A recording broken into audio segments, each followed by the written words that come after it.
Hi, I'm Alexandra Barker. Welcome to Relief Beyond Belief, Exploring the World of Natural Healing. Today we're going to be talking with Vicki Langlear, who is an intuitive healer. So welcome to the show, Vicki. Nice to have you here. Thank you very much. Happy to be here. And I'm sure the burning question right now, what exactly is an intuitive healer? An intuitive healer. There's so much that goes into that. I'm going to have to pare it down a bit. Intuitive means that we use our intuition in order to heal people. On a basic level, that's how it is. I guess through our evolution, we learn a lot of different techniques from lots of different areas, and the intuition will tell us when to use what technique and where to use what technique on the recipient. And it really is just using the intuition in order to heal another person. So if someone were to come to you, say I was just to come to you and just say maybe I'm suffering from that seasonal disorder of not having enough sunlight, and right. I just come to see you and say, Vicki, I don't know, I just feel blah, what can you do for me? What steps would you take to discern what exactly my problem was? Well, to begin with, we set an intention. Just because intentions are very powerful, so we need to set an intention in order to understand which way the energy is going to go, so we can, have a road sign for the energy. So I would ask you a few questions to try to get down into the heart of it, like when did it really start happening? Do you think it is, caused by the sun or the lack of sun? And do you know when it started in your life? Maybe when you were a child or as a teenager or an adult, and if there's anything that triggers it or any physical symptoms that come along with it. And I would discern whether it was just because of the lack of light or if there was another issue going along with it. And then we'd set our intention to heal that and to be relieved of all the symptoms and the cause of it by the time that the session is over.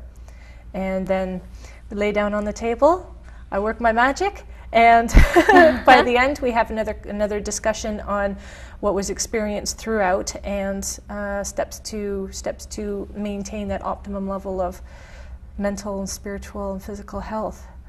Oh, that's very good. Well, I know you mentioned about drawing on these different skills. You're a Reiki master. Yes. What other skills have you picked up along the way? Well, I've worked with a lot of different masters in a lot of different fields that people wouldn't necessarily associate directly with being a healer, but I've drawn on those areas, and one of them is I studied with a martial arts master in England, and we did a lot of qigong and tai chi and weaponry, and just that allowed me to tap into the energy that's inside of me and the energy that's around me. Right. By doing so, he taught me how to harness a lot of this energy. By being able to harness this energy, I've been able to, direct the energy, not just in and around me for my benefit, but also for somebody else. And I stayed in a Zen Buddhist monastery for quite some time, and while I was there, I learned a lot about reality, the nature of reality. And I also learned about the illusions that we have built up, which is very helpful in healing, because a lot of the things that we have, a lot of the discords that we experience, tend to have an illusory basis to it. And when we get into the root of them and discover the illusion that it was created on, a lot of healing takes place right there. So, could you give an example? Well, let's see. Say somebody has suffered some form of childhood abuse. And the reason why they suffered the abuse in the first place is because the perpetrator, say, was an adult. And children listen to adults. They listen to what they're told. They do what they're told. And an adult may have said, do this or do that. And that would be contrary to what that child really wanted to do. But because the adult was saying, do this, they did it. There's the beginning of the illusion. The child believed they had to do it. They don't know they have free will. Right. They don't recognize that they are responsible for their own being and no one else has a right to their own being.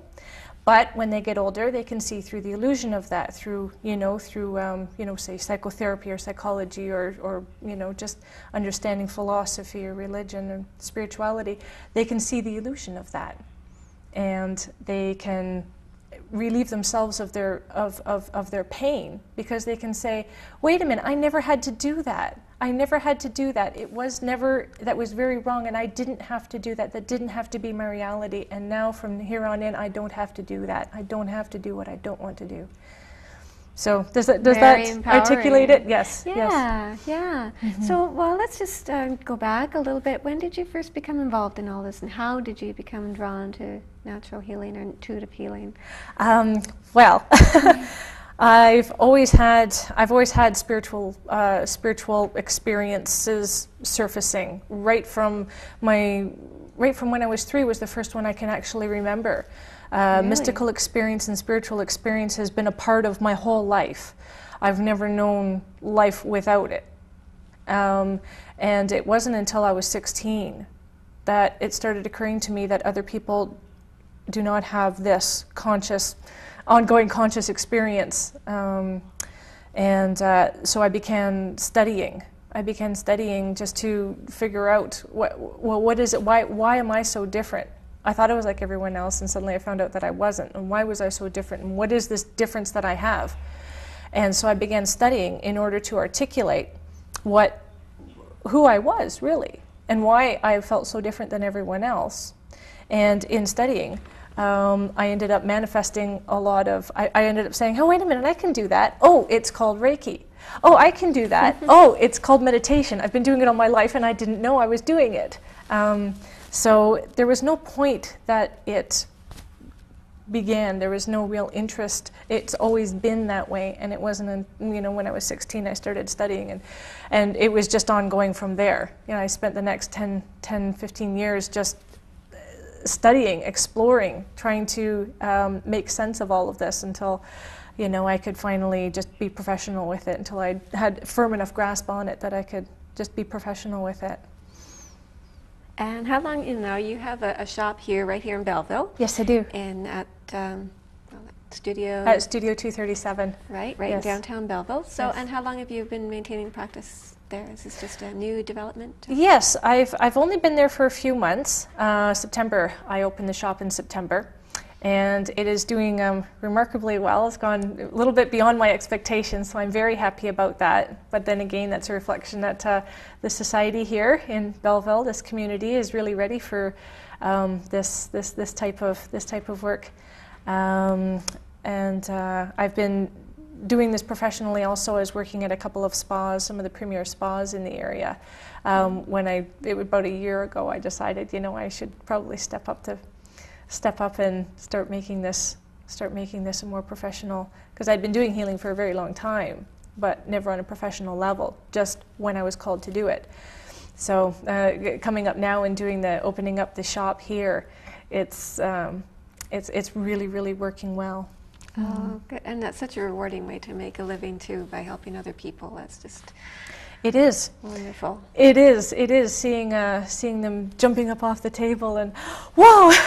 Sometimes really seeing that elation. Really dramatic. Sometimes it is very dramatic. There's a lot of joy and there's a lot of tears and releasing, and I'm witnessing it, but I'm knowing what they're feeling, because I too had to go through my own healing process. And knowing the relief that I felt when I had done my healing for myself, and then seeing them going through that, it's incredibly rewarding, and I'm not sure if I am aware of anything else that touches that. Oh, that's wonderful. So this is your life's work. Now this is what you do. This is my life's work. I think that waking people up is my life's work, and this is the avenue I'm taking right now. Now, when you say waking them up, waking them up to spirit. Sometimes people come in, they have some sort of discord going on, and when they have these wonderful experiences, they didn't realize this was a great spiritual process that they were involved in. When they have these wonderful experiences, it's like waking up. It's waking up to the fact that there's spirit coursing through them, that there's spirit all around them. And that has to be the epitome of why I do this. When I see people waking up like that, when I see people tuning in to the fact that spiritual power is real, that it's tangible, that it's practical, that's what I mean by waking up. And I think that I'm doing the intuitive healing right now because this is the avenue that I'm taking for waking people up. I think that in the future it'll probably, metamorphose into something else. Yeah, something on a larger scale, maybe. Yeah, more I'm looking along the lines of research. Yeah. Now you mentioned you teach meditation classes. And, yeah. There's some nice group meditations going on, and they're just in the community again.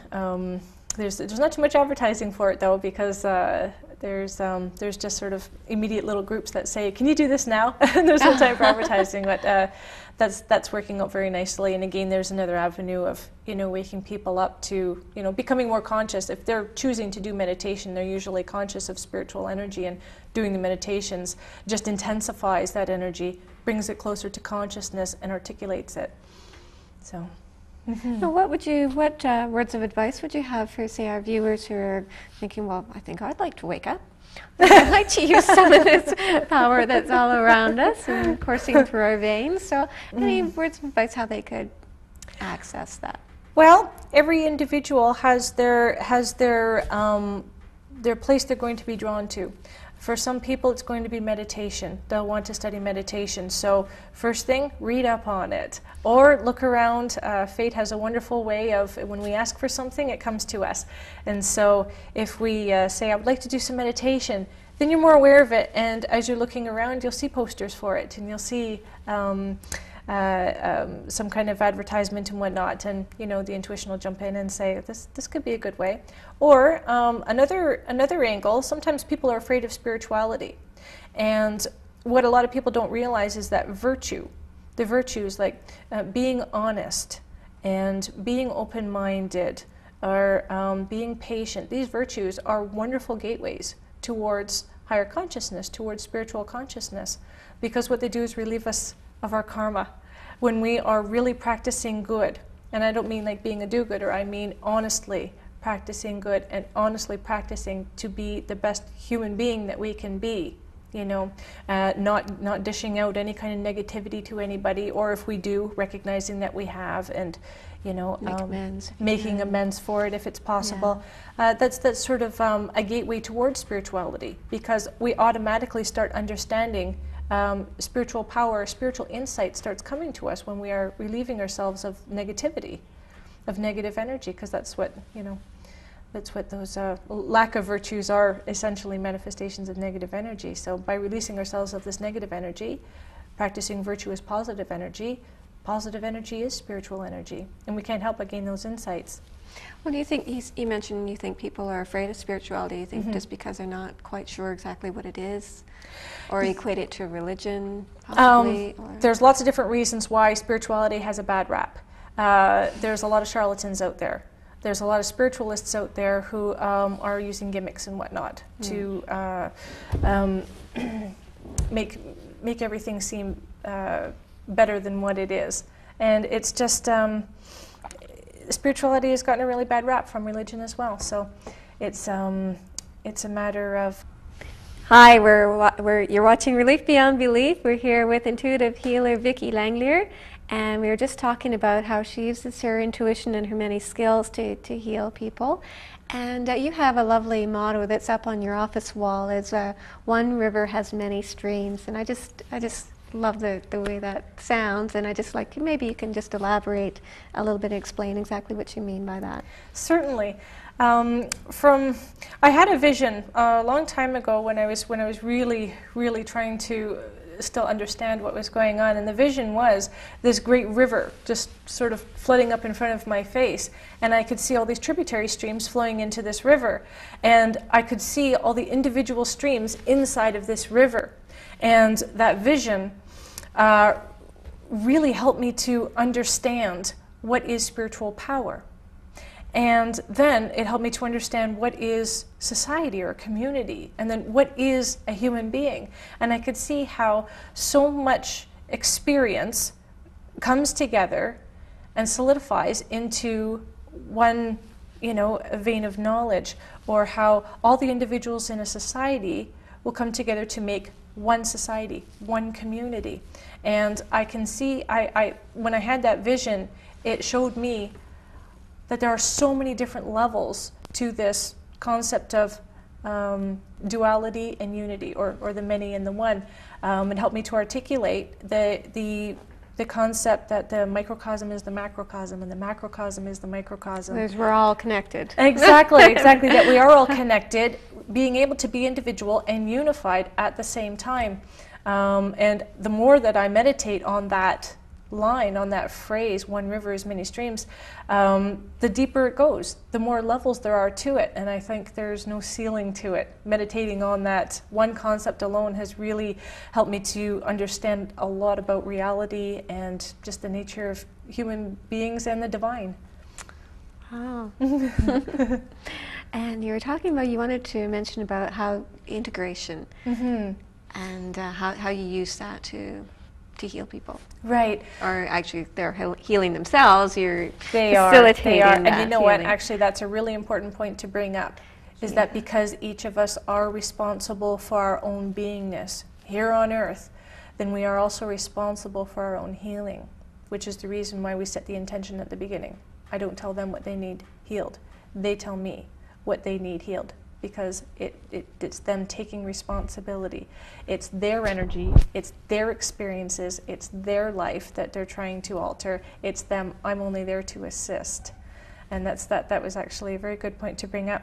Now about integration, there's so much segregation going on in the world.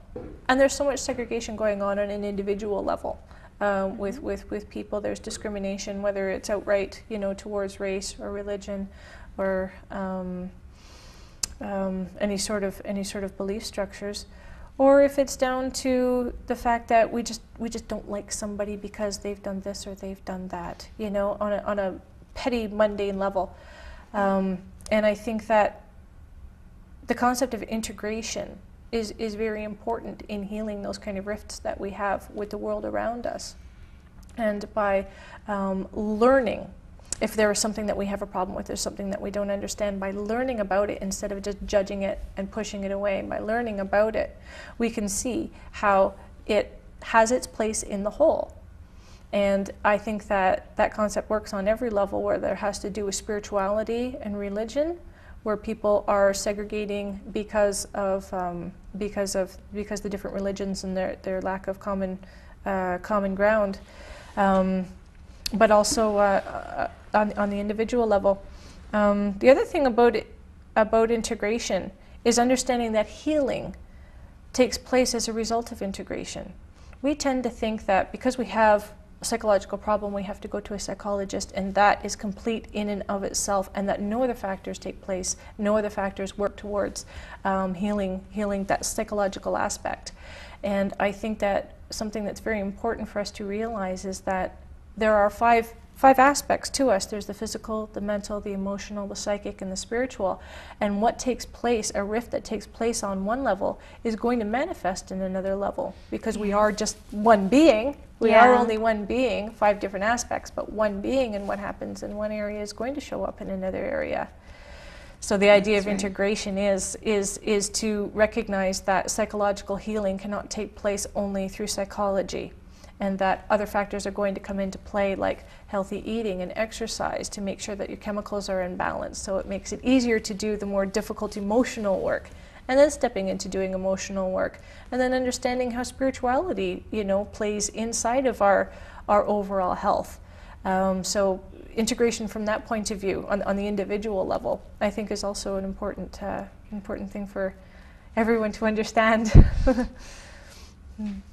And there was another plaque on your wall, and I don't quite remember what that one read now, but I remember it made an impact on me at the time. It was live the dream of 6 billion people. Oh, yeah. Wake up. Yes.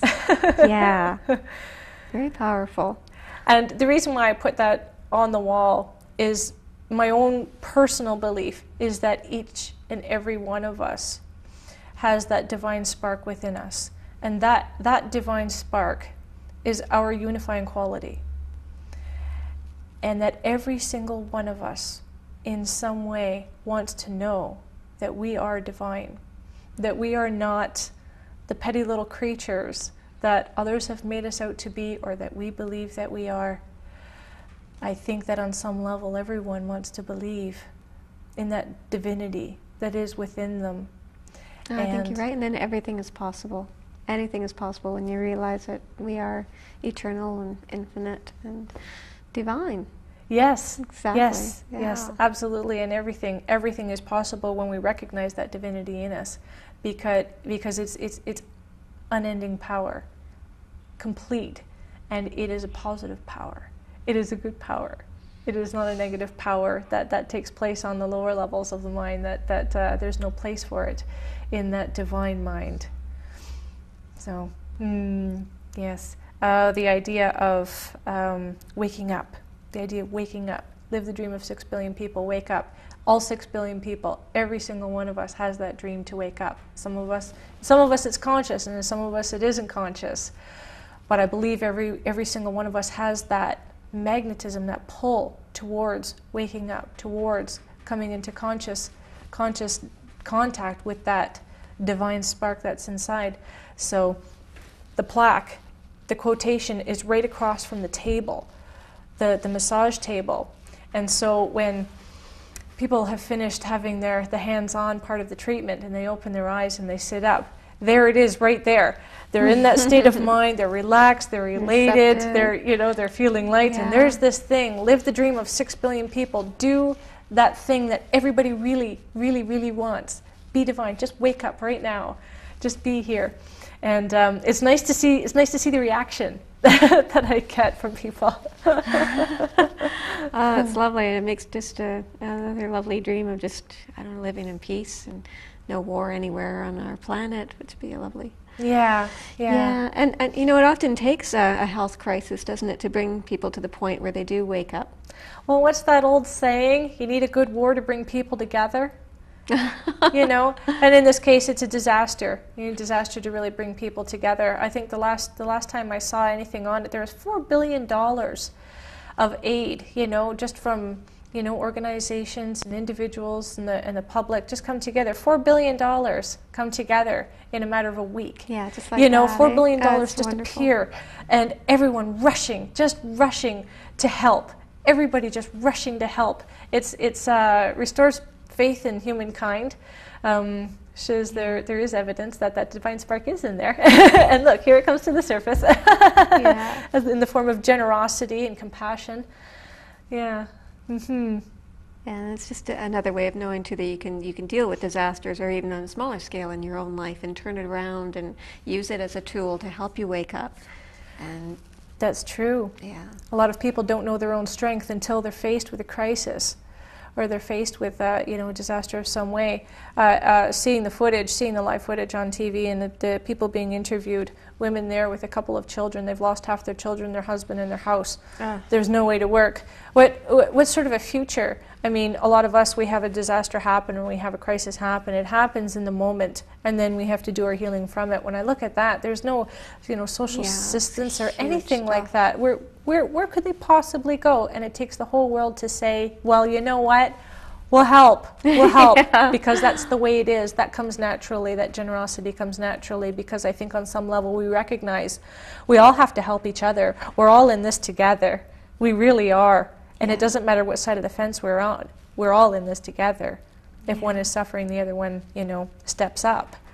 And it would be wonderful if everyone did that in a smaller way in their own lives on a daily basis. Yeah, exactly. All the time. Yes. Yeah. Mm-hmm. Yeah. So anyway, we're just about out of time. If you had anything you'd like to share with our guests today about any further thoughts about how they can live better. Well, I think that since we did bring up, what had happened with the tsunami, I think that two things for the individual would be wonderful if everyone said a prayer for themselves, and then if everyone said a prayer for, the people who are suffering in the world, maybe even specifically the people in the disaster area. Yes, but I think that just acknowledging that we all need to be raised up on every level. Just acknowledging that at night before we go to bed. Raise us up, please. Raise all of us up. Oh, that's very nice.